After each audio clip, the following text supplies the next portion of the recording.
صباح الخير عليكم، اخباركم عاملين ايه؟ مش هطول عليكم ومش هنقول مقدمات، هندخل في الموضوع على طول عشان كل الناس على اعصابها. هنتكلم النهارده في موضوعين، اهم موضوعين بيشغلوا الراي العام الزملكاوي حاليا، الا وهما زيزو وفتوح. ندخل الاول على زيزو ونشوف ايه اللي حصل امبارح وايه اللي هيحصل النهارده. كلنا عارفين انه امبارح كان المفروض جلسه تتم ما بين زيزو وما بين كابتن حسين لبيب، ولكن كابتن حسين لبيب كان تعبان فاعتذر عن الجلسه وحل محله الاستاذ او الدكتور حسام المندوه ورامي نصوحي ونيره الاحمر من مجلس اداره نادي الزمالك.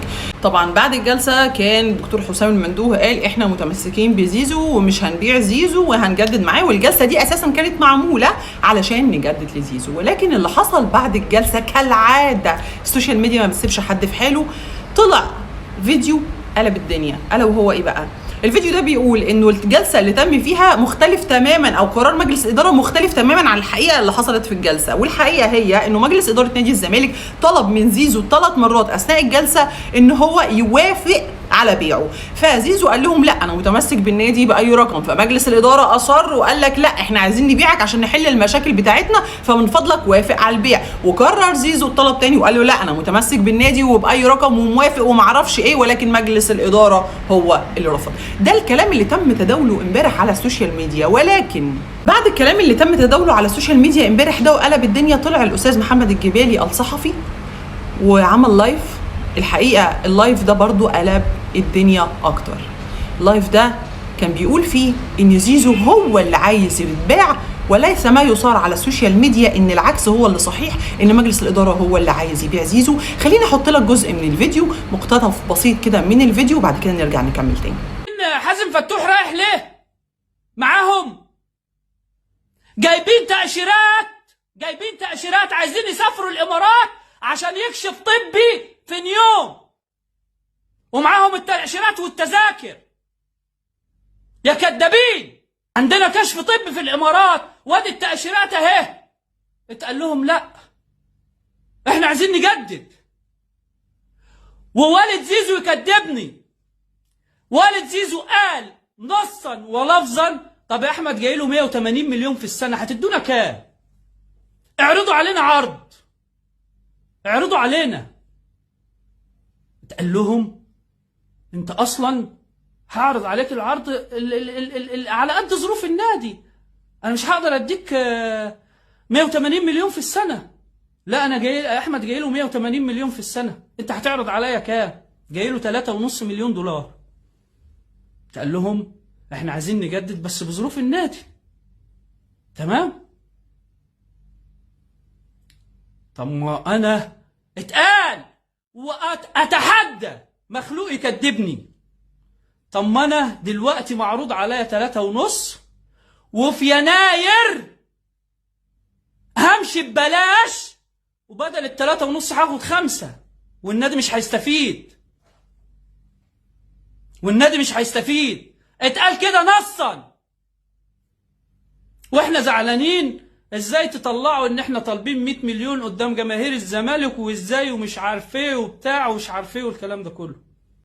واحنا جبنا لكم في يناير اللي فات 8 مليون من الشباب وانتوا رفضتوا. طيب في معلومه عايزه اقولها لك لو بعض اللي بيتفرجوا علينا مش عارفين المعلومه دي. استاذ محمد الجبالي هو من اقرب الناس او من اقرب الصحفيين لمجلس اداره نادي الزمالك. كلنا عارفين او بعضنا عارفين، وانا متاكده من الخبر اللي بقوله لك دوت، ان الاستاذ محمد الجبالي ما بيجيبش الخبر بتاعه من حد في النادي، من صحفي، من كذا، لا يعني ما بيجيبش الحاجه من التنقلات دي، ولكن بيجيبها من عقر الموضوع نفسه بحكم قربه من مجلس اداره نادي الزمالك. اذا لما هيقول لنا معلومه زي دي وهيطلع بعد ما يشوف اللايف بكم العنف ده وبكم ان هو متضايق ومخنوق من اللايف اللي اتسمع دوت، من انه بيتقال انه مجلس اداره نادي الزمالك بيبيع زيزو وعايز يرمي زيزو وبيضغط على زيزو، فطلع بكم الحرقه دي عشان يقول لك لا انت فاهم غلط، وان العكس صحيح، انه زيزو هو اللي عايز يمشي وجايب التاشيرات، وطلب كمان من والد زيزو ان هو يطلع يكذبه. اذا هو واثق من المعلومه.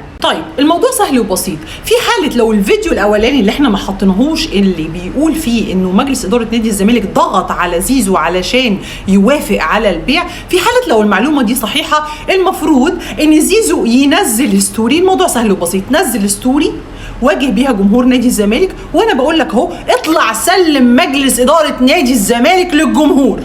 اطلع قول لهم يا جماهير نادي الزمالك انا متمسك بيكم وموافق على رقم يرضيني ويرضي ظروف النادي حاليا، وبنتوصل الى رقم، ولكن مجلس اداره نادي الزمالك هو اللي مش قابل وجودي حتى بالرقم ده، وعايزين يمشوني عشان يستفيدوا من ورايا.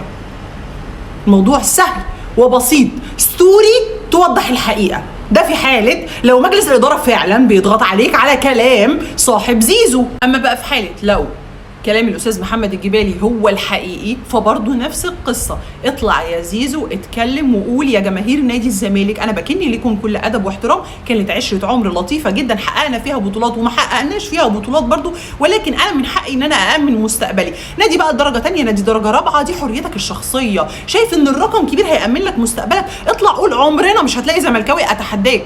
لو كتبت حاجه زي كده مش هتلاقي زملكاوي يقف في طريقك ولا يعاملك وحش ولا يقول معرفش ايه. من حقك كانسان كشاب في مقتبل العمر عايز تامن مستقبلك، اتفضل، مش هنقفل لك الطريق ولا هنعاملك وحش ولا لما ترجع هنعاملك وحش، سواء رجعت علينا او رجعت على غيرنا.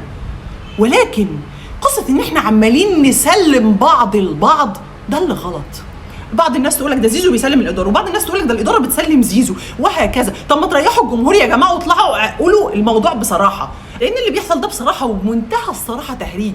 انا شايف ان الكل خايف من جمهور نادي الزمالك، كل الاطراف خايفه تواجه نادي الزمالك، واحنا مش عارفين الخبايا. ما حدش فينا قاعد معاكم جوه الجلسه علشان يعرف مين غلطان ومش غلطان ومين مش غلطان. فالبعض بيرمي اللوم على ده والبعض بيرمي اللوم على ده. طب ليه؟ طب ما نريح بعض، ما نريح بعض.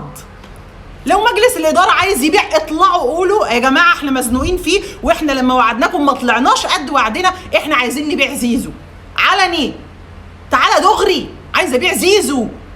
ولو زيزو بيضغطوا عليك اطلع قول بيضغطوا عليا. انتوا كلكم خايفين ليه؟ ما تخليكوا صرحه، ما تخلونا صرحه. ليه؟ علشان في جماهير هي اللي تعبانه، في جماهير هي اللي دماغها وتودي وتجيب، في جماهير عماله ترمي اللوم على بعض الاشخاص سواء الطرف ده او الطرف ده، وممكن يكون في حد فيهم مظلوم، لان اكيد في حد فيهم مظلوم، سواء ده او ده، واحد فيهم هيطلع مظلوم.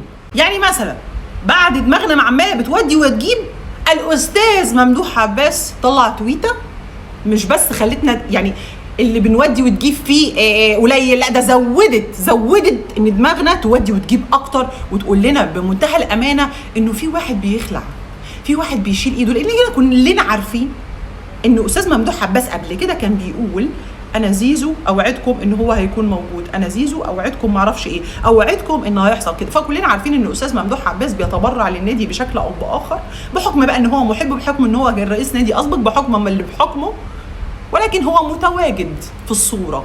فلما استاذ ممدوح عباس ينزل بيان ويقول فيه او تويته ويقول فيها انا لست مفوضا نيابه في تعاقدات نيابة عن نادي الزمالك في تعاقداتها أو تجديد أو إعارة أو بيع أو شراء، كل هذا مسؤولية مجلس تم انتخابه يوم 21 أكتوبر. فده برضو يخلي جماهير نادي الزمالك تقول لك إيه، أستاذ ممدوح عباس بيشيل إيده، الدفة اتقلبت، كده معناها ده تسهيلات إنه أستاذ ممدوح عباس رافض إنه زيزو يتباع والمجلس موافق.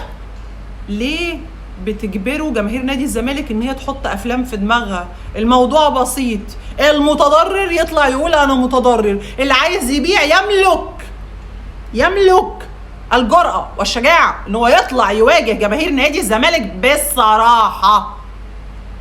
يا تطلع تقول انا هبيع وتريح جماهير نادي الزمالك، هنولع في نفسنا وهنتضايق وهنرد ومش هنسمح، ولكن هتبقى ريحت جبت الناهية. ولو الطرف الاخر عايز يمشي اطلع يا باشا قول لنا انا عايز امشي، هنقول لك بوسه ومع السلامه، شكرا. طيب بالنسبه لفتوح بقى ايه اللي حصل وايه اللي هيحصل حاليا؟ وانا بتكلم معاكم الجلسه شغاله، ولكن هقول لكم الحكم في الفيديو. يعني الحكم هيطلع وانا بتكلم معاكم في الفيديو وهقوله لكم على طول باذن الله، وان شاء الله يا رب خير. هي الجلسه شغاله المفروض. طيب اللهم صل سيدنا محمد. اللي حصل قبل كده انه احنا عارفين انه بعض اللاعبين منهم شيكا طبعا راحوا قدموا واجب العزاء لاهل المتوفي رحمه الله عليه، وكان معاهم نائب رئيس مجلس اداره نادي الزمالك الاستاذ هشام نصر، وكان معاهم الكابتن عبد الواحد السيد. قدموا واجب العزاء، ما حصلش اي كلام ما بينهم وما بين اهل المتوفي، وده على كلام قريب المتوفي. هم قدموا واجب العزاء ومشيوا على طول.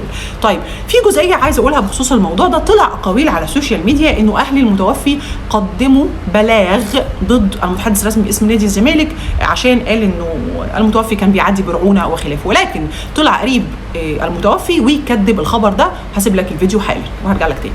انما بقى من ضمن الاشاعات الغريبه اللي بنسمعها ان احنا رفعنا قضيه على المتحدث الاعلامي. طب انما يا جماعه اللي يعرف المعلومه دي يقول لنا رقم القضيه دي كام؟ مرفوعه فين؟ اي معلومات يعني. هي السوشيال ميديا شغاله، عمال اخبار تنزل وخلاص. حد اتحقق من خبر بينزل مفيش. إذن ده نفي من أهو أهل المتوفي أو من قريب المتوفي رحمة الله عليه، نفي إنه ما فيش أي قضية رفعوها على المتحدث الرسمي لنادي الزمالك ولا في أي حاجة. هو قال في الفيديو، لكن أنا اختصرت لك الجزء اللي يهمك يعني اللي أنت عايز تعرفه. قال في الفيديو إنه هم حصل استياء فعلا من تصريحات المتحدث الرسمي، ولكن المتحدث الرسمي نزل اعتذار على صفحته الشخصية، ولكن ما رفعناش عليه قضية ولا أي حاجة. لو حد قال إنه إحنا رفعنا عليه قضية يجيب لي رقم المحضر أو رقم القضية. إذن بينفي تماما موضوع إن هم رفعوا قضية على المتحدث الرسمي باسم نادي الزمالك. فإحنا بنطلب من الناس إن هي تهدى وما تسخنش الأطراف، لأن أنا حاسة إن كده إنه في طرف او عده اطراف عمالين بيسخنوا، مش عارفه مستفيدين ايه الصراحه. طيب وانا بعمل معاكم الفيديو دلوقتي، قرار المحكمه طلع تاجيل محاكمه احمد فتوح ليوم 16 سبتمبر واستمرار حبسه.